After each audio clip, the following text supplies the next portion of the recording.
Ever wonder why your aim isn't improving no matter how much you practice? Most players focus on raw drills but miss the fundamentals that actually fix your aim in CS2. I'm Louis, and today I'm breaking down 5 essential tips that will transform your aim, from setting tweaks to smarter crosshair placement and warm-up routines. Plus, I'll explain why aiming at the neck level and isolating angles correctly can save your life in clutch situations, and how understanding peeker's advantage will change your movement and engagements. Timestamps are in the description if you want to jump ahead, but if you want to stop struggling and start landing those shots consistently, let's get into it. I want to mention crosshair placement, and the first thing I want to mention is how the hitboxes work in CS2, because a lot of people don't really understand. When people teach crosshair placement, they talk about aiming at the head level, but you can see that I don't really have much room to aim when I am aiming towards the head, because if I wanted to flick and let's say I over flick, you can see that I could easily be above the target. So the first thing you want to think about crosshair placement is stop aiming for the head, but actually aim for the neck, because you can see how the hitboxes work on the model, where the hitbox literally goes below its shoulders and around its neck. So if I wanted to flick to the neck, you can see even if I'm off by a little bit, I have so much room to just miss. And even if I do miss my first bullet and decide to spray down, one of the bullets will go up for a headshot. It's almost like the newbie trick where people would say, when you're aiming with the AK, aim at the feet and the recoil goes to the head. It's basically the same concept, but at a higher level. Now, something else about crosshair placement that I see a lot of newbies do is that when they aim, they're really aiming directly on the wall. You never want to do this, because in reality, when people are peeking, they're not literally going to be sitting on this wall. They're going to be out like this. So when you are trying to clear an angle, the best thing that you guys can do is have your crosshair off the wall like this, because their player model is going to be sticking out. Now, the risk of having it close to the wall like this is that if for some reason your crosshair placement is off just by a little bit, when you are swinging, you might counter strafe and then just start shooting at the wall, and this guy would just be able to kill you for free, because now your bullets are just all messed up. So aiming off the wall gives you a really huge advantage. Even if I place a bot down that's playing this angle, you can see that if I'm aiming at the wall, I might obviously stop and counter strafe and be aiming right here, and you can see that my first bullet isn't going to kill him. But if I wanted to clear jungle and I had my crosshair off the wall like this, you can see that when I stop to counter strafe, my first bullet will eventually get to him. So you guys want to make sure that when you are clearing, you don't want to do the rule where the crosshair is directly on the wall. You want to make sure that it's off a little bit. And the best tip I can give for you guys, if you are newer to this kind of concept, is you have a crosshair like mine, where you can position the edge of the crosshair on the wall and then just follow it. So then let's say if I'm clearing ramp, instead of me hugging my crosshair against the wall, I would want to hug the edge of the crosshair, so when I'm coming off, I do have that nice gap. Now, with this concept as well, even when you are trying to clear angles, like maybe if someone's in Tetris, this is also good, because right now the meta in CS2 is people just constantly AD strafing back and forth, which makes it very hard to actually pre-aim, because if you did want to pre-aim this angle and he was strafing out, you can see that my crosshair would not even be on him. But if I did follow my rule of giving that nice gap, you can see that my crosshair would land directly on his head, even if he's strafing out, because if I wanted to clear with my crosshair off and maybe I caught him strafing out here, you can see I would have perfect crosshair placement for that. So you guys need to just get rid of the whole aim for the head and put the crosshair on the side of the wall. Make sure you guys give yourself room for error, because realistically, you're not always going to hit that first shot.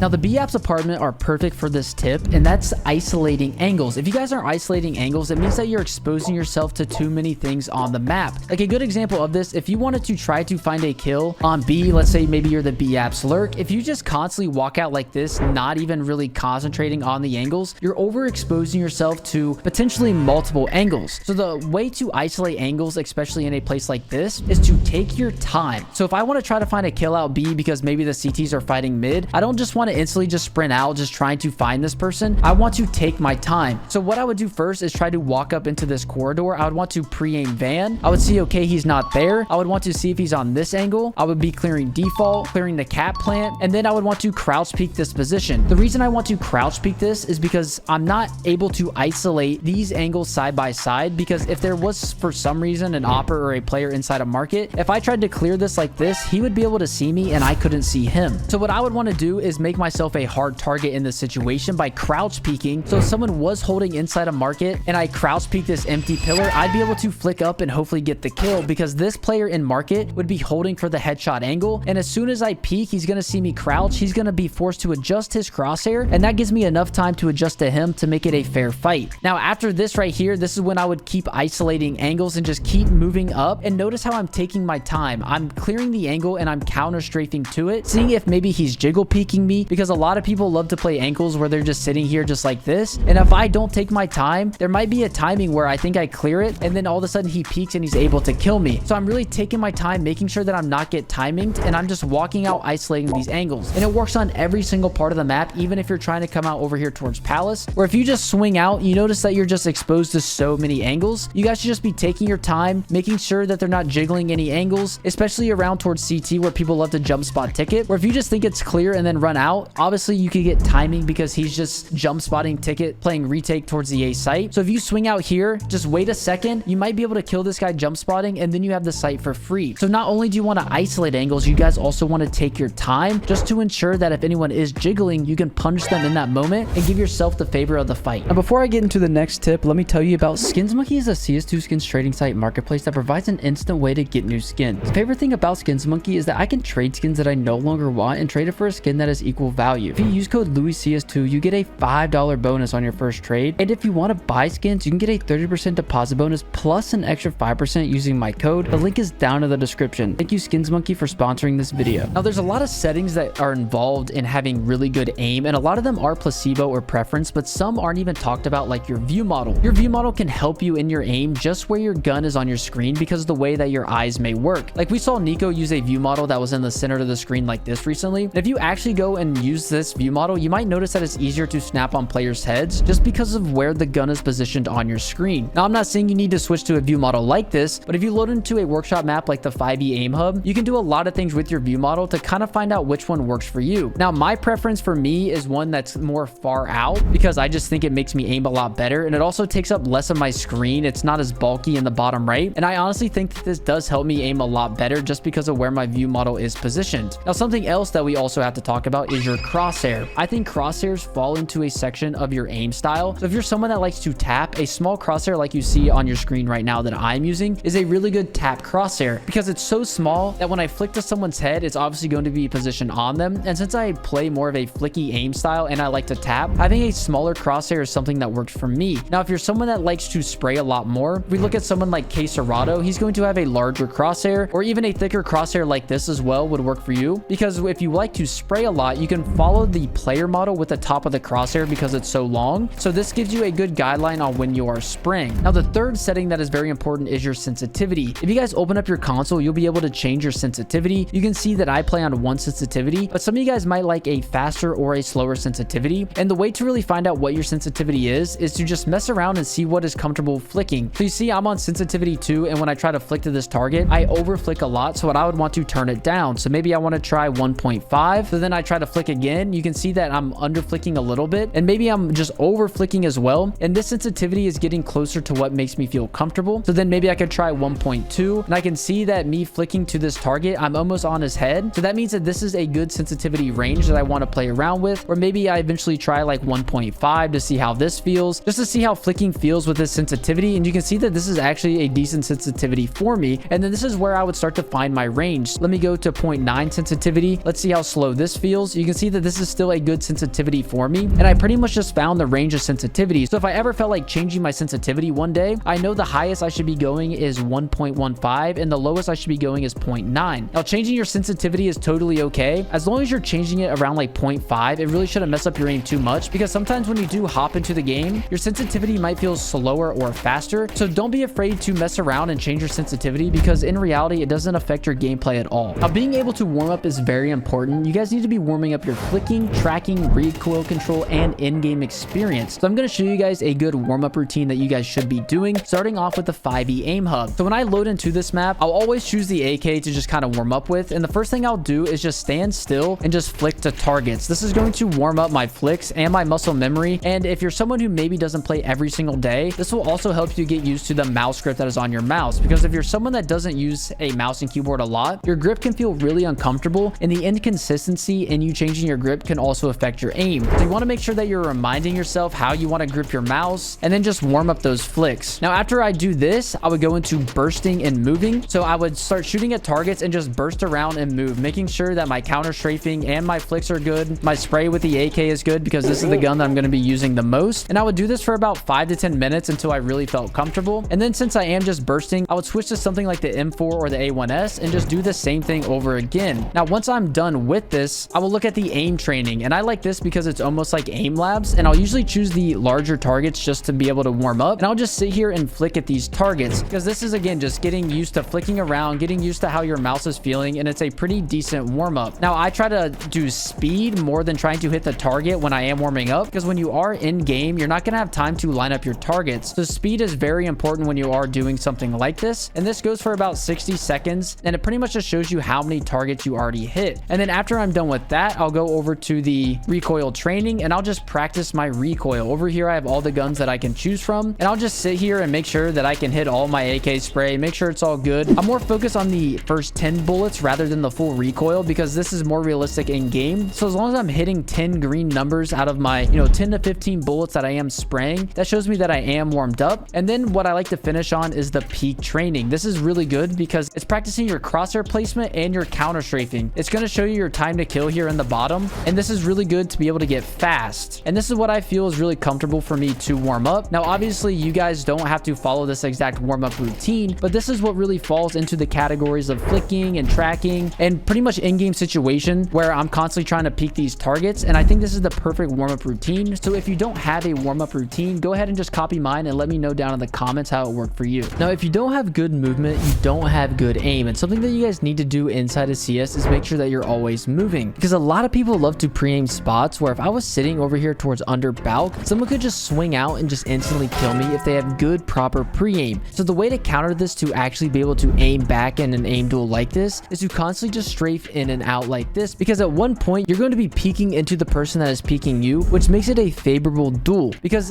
inside of Counter-Strike, that no matter where you are or how you peek, if I'm peeking someone here at top con and I just swing out, I'm going to see him first just by a tiny millisecond, just because of how the game works and the speed that I'm traveling. And also it could even be determined that he would see me slower if he doesn't have good reaction time, where he can't sit here and track and shoot me when I swing across the screen. So when you are in spots like maybe even over here towards Tetris, just make sure you're constantly moving, so then when you are getting peeked, you can actually use your aim to your advantage in an aim duel instead of just getting pre-aimed and sitting AFK.